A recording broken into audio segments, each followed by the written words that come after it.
Hello, my name is Ian Cockerill.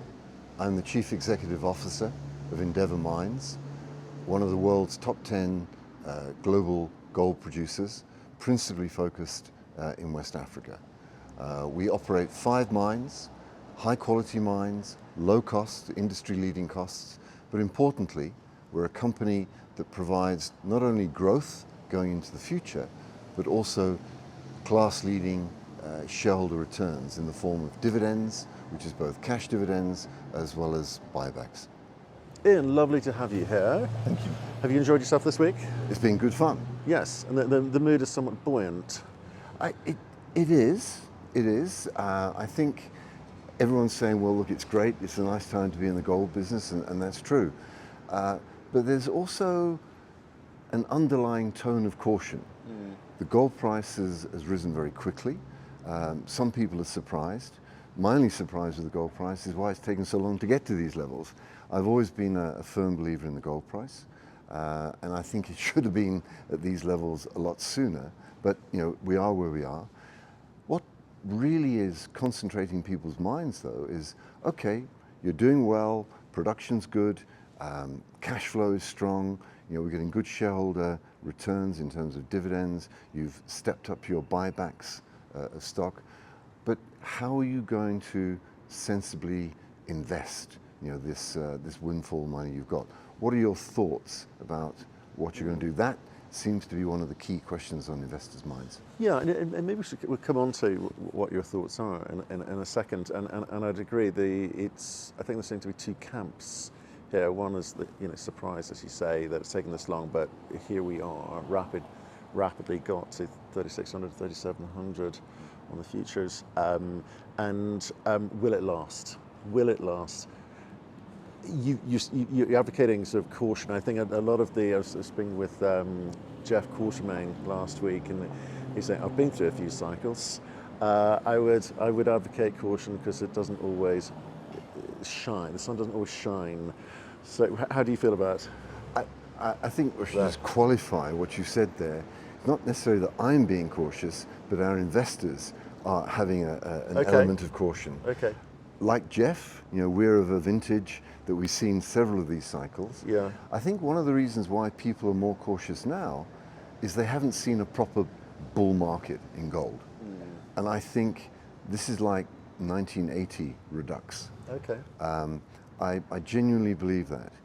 I think there are so many, in the 50 years that I've been associated with the gold business, I don't think I've seen so many favorable tailwinds for gold that we see today. But more importantly, the number of negative trends is also quite limited. So I think there's lots of reasons why the gold price could continue to rise from here.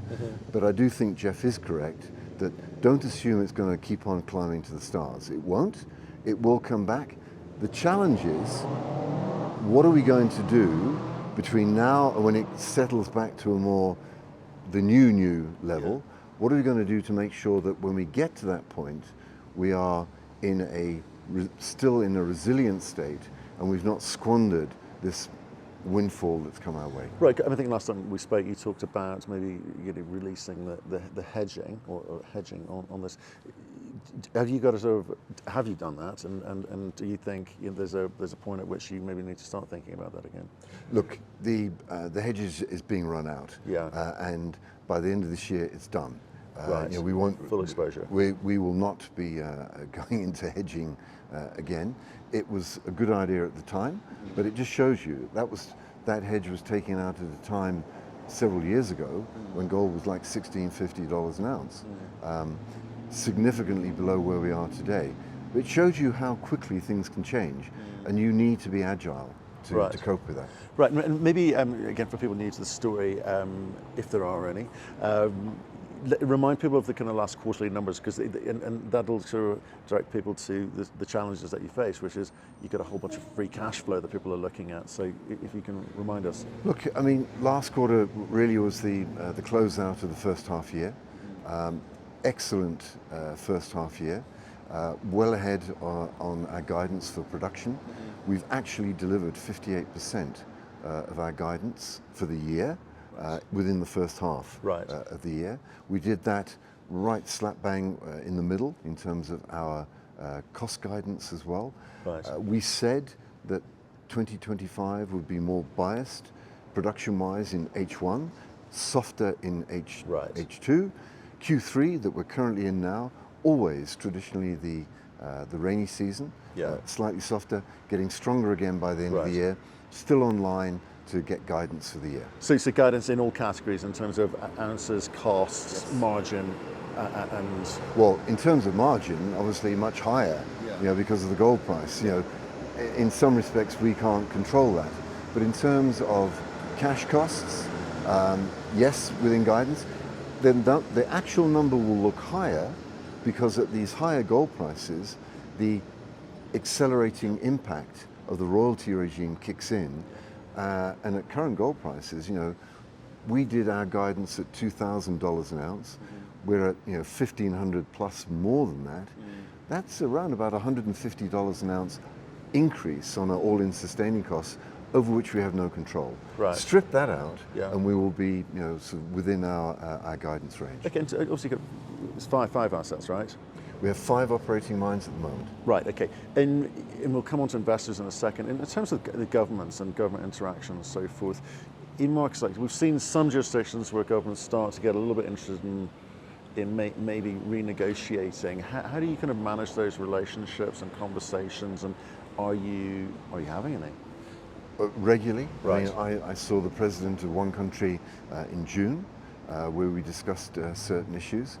I think that on the ground, on a day-to-day basis, our public affairs team are doing an outstanding job of interacting with the government of the day at all levels, from the very top even through to the normal sort of civil service in those countries. That provides us with a great early warning system, what's happening, thinking. It also helps us influence their thinking. And I do think Endeavour has been very, very successful in managing that aspect of operating in West Africa. Right, so you help inform them. Okay, understood. We better get to the nub of it and what all the investors have been asking about. You set it up beautifully for this, which is the options available to you are the usual options one suspects, but you've got to make some sort of informed decision, calculated decision as to how you distribute or allocate or use that cash. So where are you? Yeah, look, we're known as being a business that is a very, very strong shareholder return business. We have class-leading dividends, both in terms of guaranteed dividends, supplemental cash dividends, as well as buybacks. We've accelerated our buyback program this year. We've put a lot more money. The first half of this year, including, we gave $150 million back in cash dividends, plus $69 million of buybacks. Yeah. The second half of the year, there will be an additional guaranteed dividend that comes in. If you look at all of that, we have given somewhere in the order, this year will be about $379 per ounce. Of every ounce we produce, we're giving just under $380 back to shareholders. That's just in the cash dividends. Clearly, at these prices, there's a little bit more. The challenge for us is, do we give more back in dividends, or do we think about sensibly reinvesting in our business, making sure that our business is resilient for the future? The gold price could go higher from where it is now, not impossible. But like all these things, it doesn't go to the moon forever. It will come back and it will settle down at some level. At that point, have we sensibly utilized the windfall that we've got to give our shareholders a decent return, but also sensibly reinvested into our business? Have we made sure that we are buying the opportunities of greater productivity enhancement, greater recoveries in our plants in terms of better equipment? Are we buying fresher kit, rolling stock, so that we get better availabilities, increasing our exploration programs? Because our discovery cost historically has been $25 an ounce. be crazy. Let's say it costs us $100 an ounce to find an ounce. $100 to find something that's worth $3,500. Think of the value add that brings to us. Mm-hmm. We have a great track record in Endeavour of being a very successful explorer. So we will be, looking to materially increase our exploration program, both on brownfields exploration as well as greenfields exploration. How does one go about managing and the kind of different opportunities in front of you? You talk about exploration being one, expansion being another, and also cost efficiencies being another. Are these individually siloed and individually targeted teams that kind of come to you, or do you have to prioritize the kind of workflow, as it were? Great question. What we do is we look at the universe of complete opportunities that we can look at. We look at them, and then we say, right, we prioritize them. Clearly, you're going to give your money to those that give you the highest potential return. So there is a disciplined capital allocation program. We know philosophically where we should put our money, and then we look for distinct opportunities within those individual categories and say, right, we've got so much money we're prepared to invest. Who gets first dibs? Now, clearly there are some things that you should do that perhaps don't give you such a high return, but they become a facilitator for future performance. That's the kind of sustaining. You've got to deliver before you look to the stars, as it were. Are there any kind of wild cutting versions? I'm trying to think of the right phrase where there's something opportune comes along. Is there someone who looks to slightly further afield outside the portfolio? We have obviously a very, very active business development group. Yeah. They continually scan the horizon. Even last year, when we weren't really in a position, we had to sort of dig down and sort of get the business back up and running sensibly. They still continue to look for opportunities. Right. And coming out of that, you start to say, okay, you narrow in on the opportunities, you look at it a little bit more closely.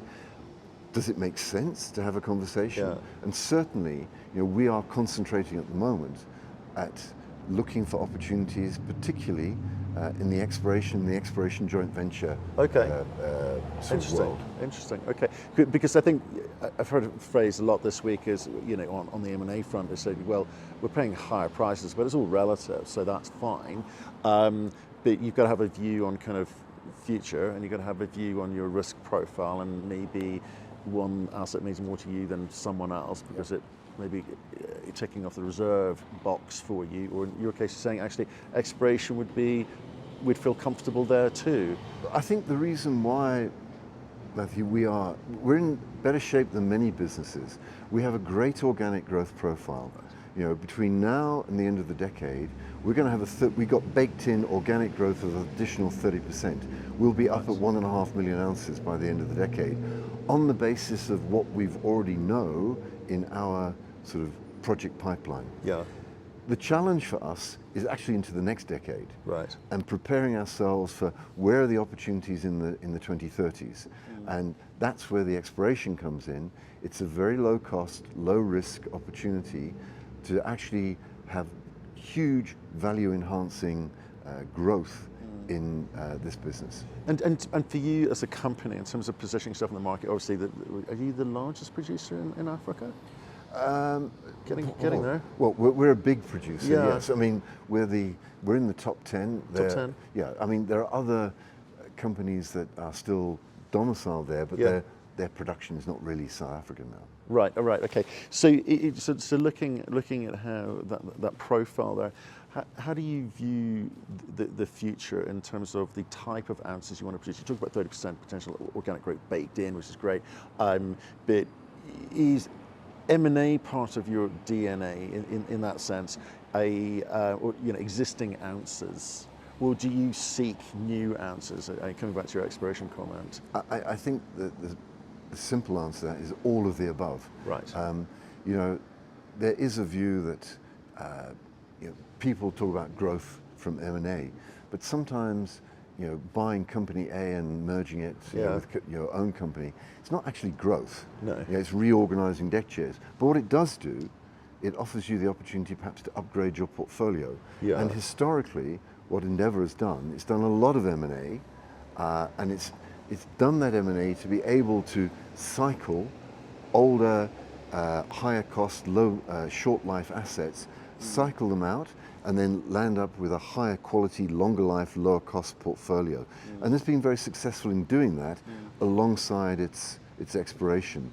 There's been a bit of a pause as we went through an internal capitalization in terms of the growth projects. We're now at a phase where we're starting to sort of come out the other side. Yes, we've got the Asafu project coming on, but we are looking outside. We're saying to ourselves that we know how to operate in the part of the world that we're in. We are looking for exploration opportunities so that we can build on our existing base, not to move away from it, to build from where we are now. And do you think, obviously we've seen a lot of big M&A happening this year, quite frankly, and obviously a lot last year as well. Do you see, in terms of the kind of makeup of those kind of combined portfolios now, that you feel that, one, there's new assets coming into, or potential for new assets coming into the market as people rationalize portfolios that might fit your profile? Because it doesn't feel like a very competitive environment for you. People have to have certain skill sets in West Africa, and Africa full stop. Do you think you're best positioned to take advantage of that? Look, I mean, obviously we understand West Africa very well, but I think what we really understand is we understand how to operate in what people might refer to as emerging areas, more frontier type of territory. We understand really well how to operate in the Brumian. So from a geological and exploration perspective, if you look in parts of the world that have got similar geology, what we are looking for is to say, if you look at the success that we had in our exploration program, it was identifying an area that had been underexplored, was highly prospective. Are there other areas around the world that we could actually repeat that secret success? And that's what we're looking for. Okay, so not limited geographically. It's more about a skill set. But we're not going to blow our brains out. We're not going to sort of go to the Abitibi or the Eastern Goldfields in Australia. No, we should be, I would say, cautiously focused, but not restricted just to West Africa. Okay, interesting. Is this still a growth story? Oh, absolutely. In fact, as I said, if you look at where we are today, and by the end of the decade, we've actually got one of the highest growth profiles. Yes, off a slightly lower base than other people, but it's still a 30% growth in production. Good to see you, sir. Enjoy the rest of what's left of the conference. Thanks, Matthew. I think it's been a good one, and it's been a pleasure to end up talking to you as well. Thanks very much indeed. Good luck.